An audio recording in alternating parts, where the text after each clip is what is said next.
Hello everyone, welcome back to another YouTube video. Today I'm going to do my February TBR.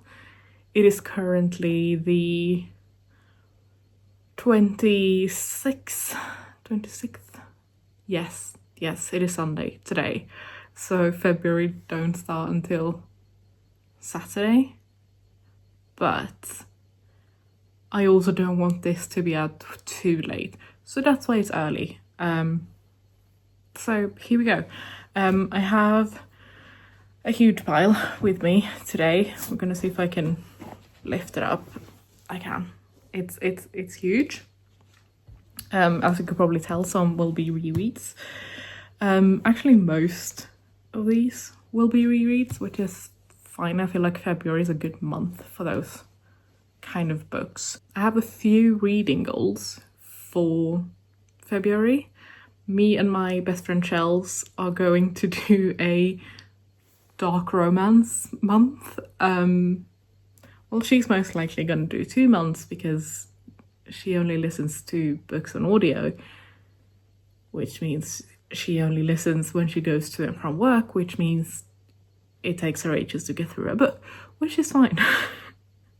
It just means that I will have to wait for her, or just probably be ahead of her in all of these books, which is fine because I'm always behind on bud reads, so yay.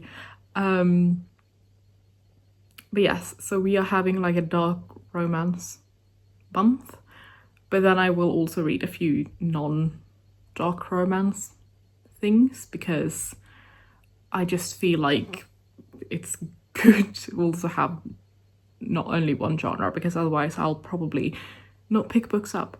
But we have a few books in that genre, so I'm going to start with those. So currently I'm reading Phantom by H.D. Carlton, which is kind of a sequel to The Cat and Mouse Duet, so Haunting and Hunting Adeline.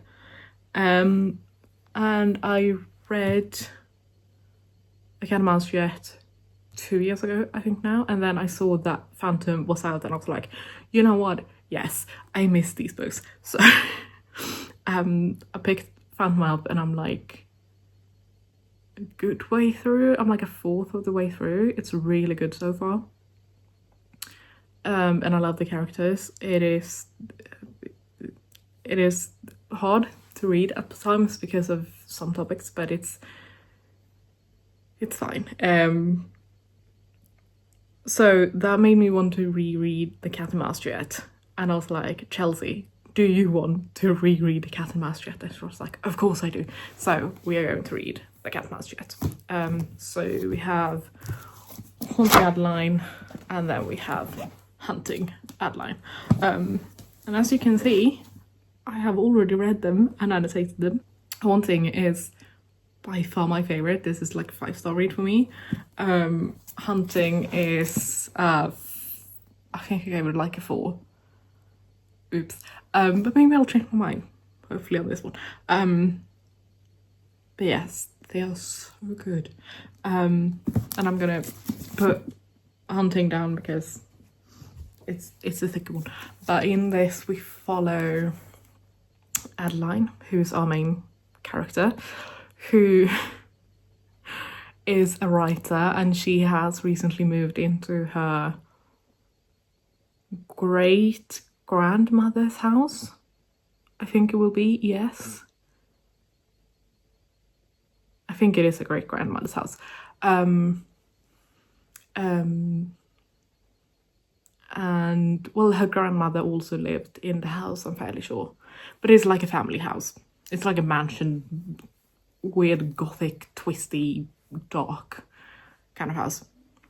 And she's an author and she moves in there, and while doing a book talk she sees like a man for like a split second and then he disappears, and said man is Sage. We all love Sage. Morally great character for sure, but we love him. And he sees her and falls instantly in love with her, and then he makes it like his life mission to win her over. But instead of talking to her like a normal man, he starts stalking her and then just keeps on stalking her. And yes, as I said, I read this before. I loved it. It was my second dark romance series, but it's so good and I can't wait to reread it. It is so good. But yes, that is Cat and Mouse Duet. And then me and Chelsea also wants to do another series. Well, I want to do another series, we'll see. I think that she will be done with Haunting Adeline or Like the Cat Mouse Duet in February, so she will most likely get to these in March, but I'm just ambitious. And that is the Ruinous Love trilogy. The third one is not out yet, which is Scythe and Sparrow, but the first one is Bush and Blackbird, and then we have Leather and Lark. I have read Bush and Blackbird, but I want to reread it because I want to read all three of them. Leather and Lark I have not read. Bush and Blackbird, we follow two serial killers who are like rivals. What are they called? Sloane and Rowan, yes. And they like always try to like outdo one another in when they actually kill people. And it's a lot of fun. It's really cute for being a dark romance. There is one scene in this I have still not been able to properly look at cookie dough ice cream. If you know, you know. I think that is even in the trigger warnings, Bryn. I'm fairly sure that yes. I'm sorry about the cookies and cream ice cream. I'm not really. Thank you, Bryn. We love you. I have actually spoken to Bryn on two different occasions. She's lovely. I love Bryn, but Bryn, did you have to really ruin me like this? But yes, the trigger list is like a mile long. But yes, yes, and then the Ruinous Love is like I'm fairly sure it's like a standalone, like you can read any of them, you don't need to read them in order, it's just different couples that are all related. So in Leather and Lark we have Lachlan and Lark. Lachlan is also a killer, he is a contract killer, and then Lark, I know she works for Sloane, I know she works with Sloane. And that's about all I know. And that's all about I want to know. And then Ruinous Love, I know has a doctor. And I think all three main guys are brothers. So I think Rowan, Lachlan, and I cannot remember his name in Ruinous Love are brothers, but I'm not entirely sure. Could be wrong. But I think they are. But yes, that's a Ruinous Love trilogy. And then there's another reread, which was my first ever dark romance. One that has never left my mind. One that I've reread. I think I've read it like 3 times already. And I thought that, you know what? If I'm going to do a dark romance month, I might as well throw it into my potential TBR pile. It's Black Sheep. This book. If you have not read this book, go and read this book. If you like dark romance. It is so good. So good. So in this, we follow another serial killer. I said, there's a serial killer in all of these. We should have called it like Serial Killer February. But yes, we follow Briar, who on the outside is just a normal university student in, I'm fairly sure it's psychology. But during the night time, she kills a lot of people. And then she gets assigned a new professor, and that happens to be Elijah Kaplan, or Eli Kaplan, as we all know him by. And they fall in love, and they have to kind of work together. She has this huge prize that she has her eyes set on, like the final target, so she's working her way to get to said target. Yes. But that is Black Sheep. We'll see if I get to this one. It is just on my potential TBR, but you can see all my tabs. It's so good. Then I'm also rereading and catching up on the Spy Family manga. So I have volumes 4 and 5. For February, I read 1, 2, and 3. In January, I want to read 4 and 5 because they kind of follow the similar arc. And then 5 kind of sets up for the next arc. So that will be the next 2. I might do more, I might do less, we'll see. But those are the 2 I've picked out for my TBR. And if you don't know what Spy Family is about, it's about a spy. His name is Twilight, and he has to make a fake family.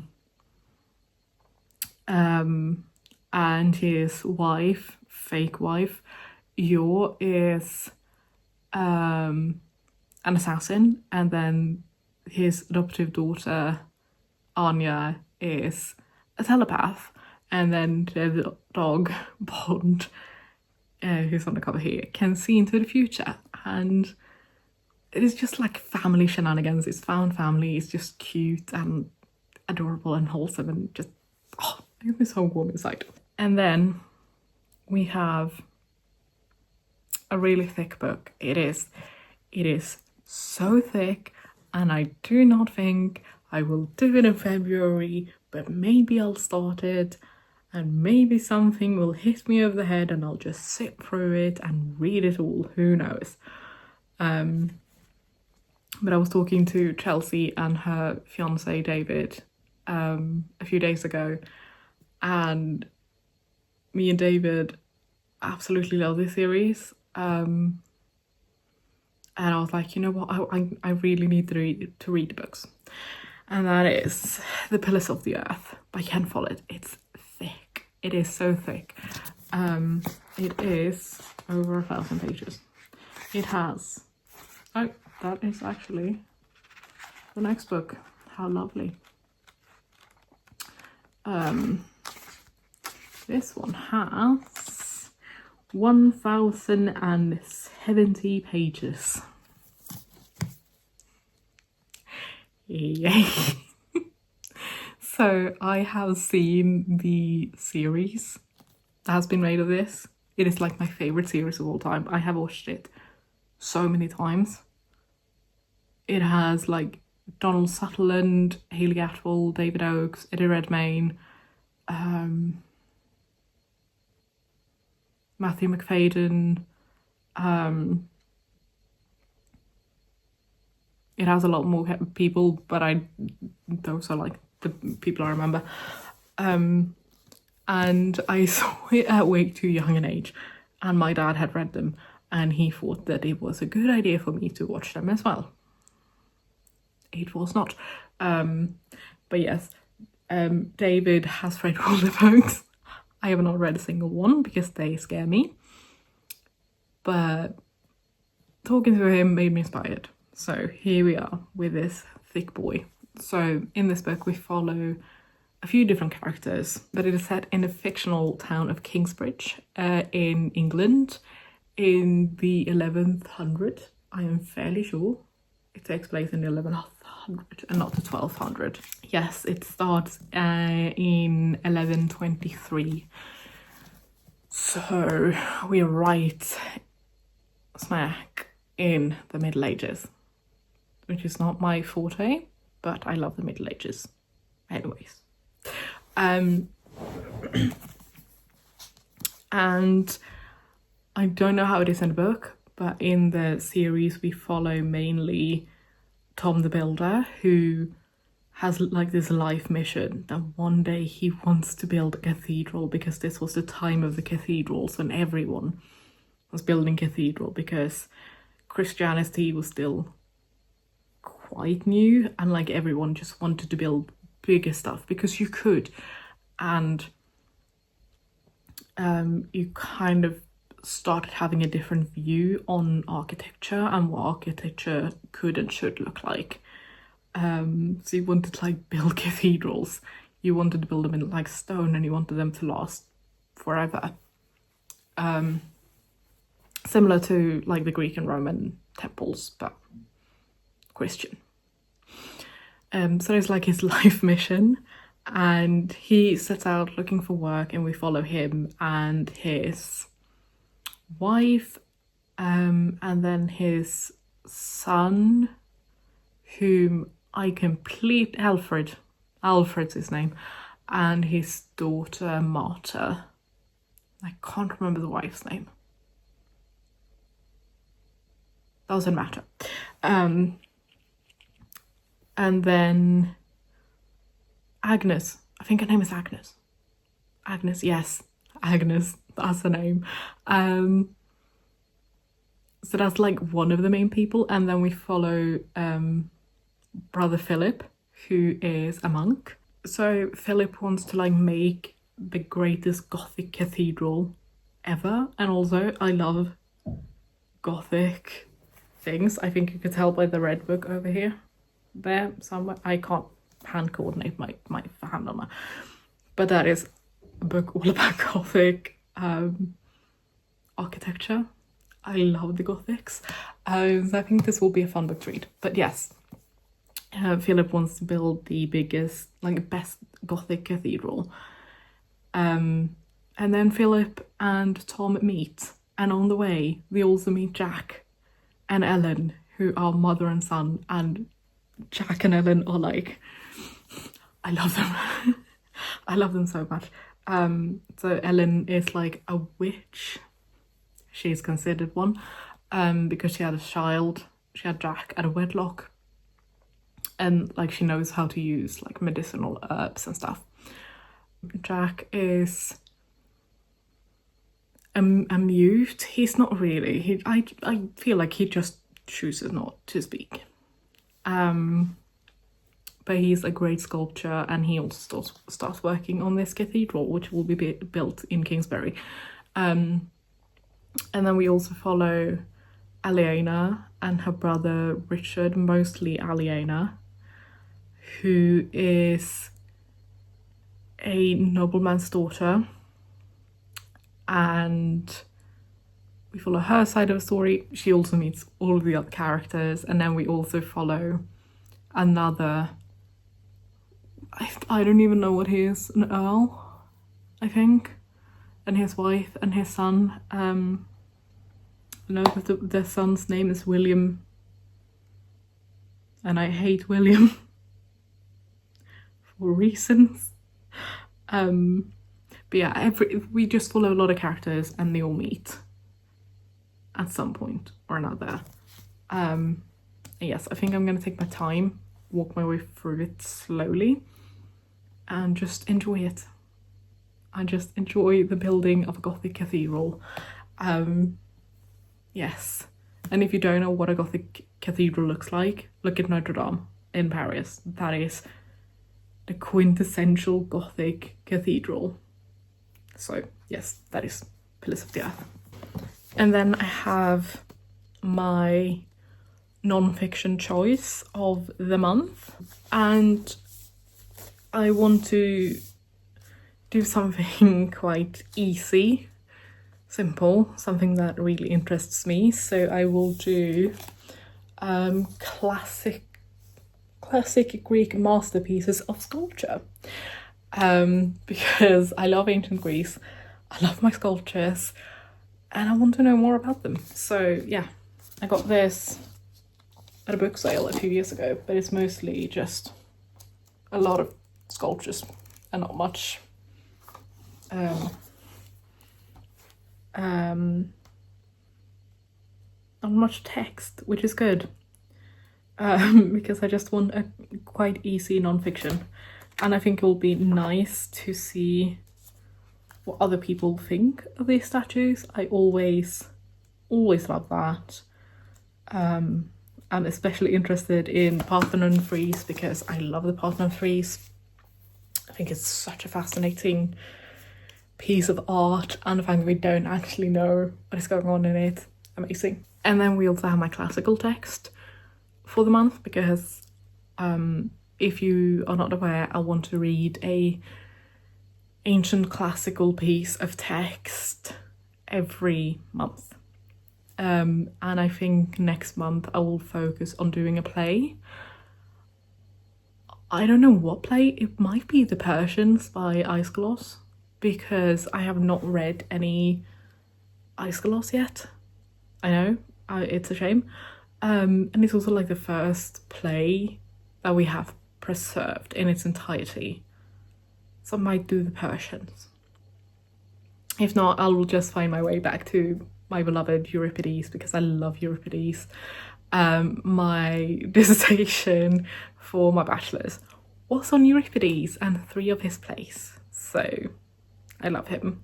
And then I will have a book for the book club that I'm co-hosting. We haven't picked a book yet, but whatever that book is, I will have to read it as well. So yes.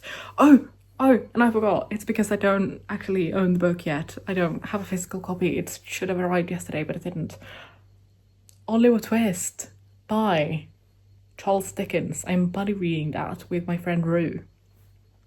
Because when we read Babel, there was talk of Oliver Twist, and then we said both of us have never read Dickens, and then we were like, okay, so let's buddy read it. So we're gonna slowly work our way through Oliver Twist. And I'm so excited. I always love buddy reading with Rue. We always have great discussions, and we tend to like and dislike the same things. So that'll be great. But I'm fairly sure that sums up all the books that I'm planning on reading. I'm not saying that this is all the books that I will read, because I will most likely change my mind on a lot of these books. But those are the plans. And I will be back next week with a January wrap up. And I'll see you then. Until then, have a great week, everyone. Goodbye.